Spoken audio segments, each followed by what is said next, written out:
सोनू को माँ ने सब्जियां लाने बाजार भेजा था। घर लौटकर उसने किचन में थैला रखा और माँ को आवाज़ देने लगा।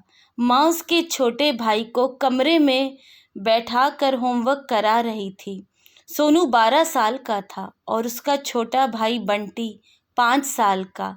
बड़े होने के कारण माँ उससे घर के छोटे मोटे काम करवाने लगी थी, जैसे दुकान से सामान लाना, बाजार से सब्जी लाना, बगीचे की साफ सफाई करना, अपनी साइकिल धोना, अपना कमरा साफ करना, अपने कपड़े प्रेस करना।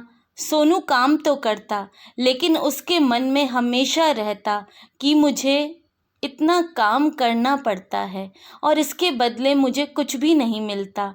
आज उसने सोच रखा था कि इस बारे में अपनी माँ से बात करेगा, लेकिन उसकी हिम्मत ही नहीं हुई। इसलिए उसने एक कागज़ में सब कुछ लिखकर माँ को देने का मन बनाया। कुछ देर बाद वह कागज़ लेकर कमरे में गया जहाँ उसकी माँ बंटी को होमवर्क करवा रही थी। उसने चुपचाप कागज़ माँ के सामने बढ़ा दिया और माँ के कागज़ लेते ही कमरे से बाहर आ गया। माँ कागज़ पढ़ने लगी। उसमें लिखा था, माँ, मैंने इस सप्ताह जो भी काम किया उसका हिसाब इस कागज़ में लिख रहा हूँ।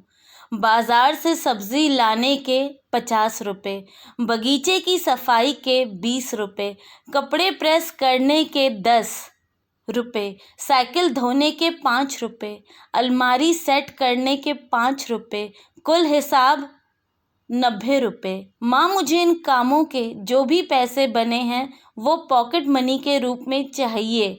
आखिर कोई भी काम मुफ्त में नहीं किया जाता। आपका बेटा सोनू।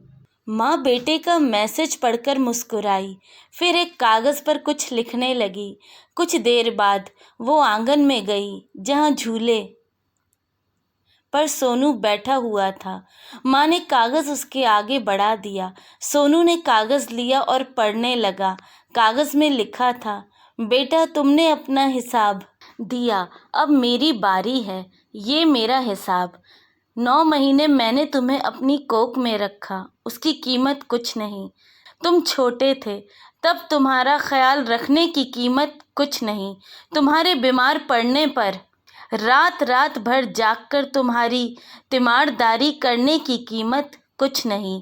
इन सब से बढ़कर तुम्हारे लिए मेरे प्यार की कीमत तो लगाई ही नहीं जा सकती। वो तो अनमोल है। ये पढ़कर सोनू की आंखों से आंसू बहने लगे। वो भागकर अपनी माँ के पास गया और उनसे लिपटकर बोला, सॉरी मम्मी, मैंने कभी सोचा ही नहीं कि आपने मेरे लिए क्या क्या किया है, कितनी तकलीफ़ें सही हैं। I love you mummy. उसने वो कागज़ लिया और उसमें लिखा, पेड इन फुल। माँ का प्यार अनमोल है, उसकी कीमत नहीं लगाई जा सकती है, ना चुकाई जा सकती है।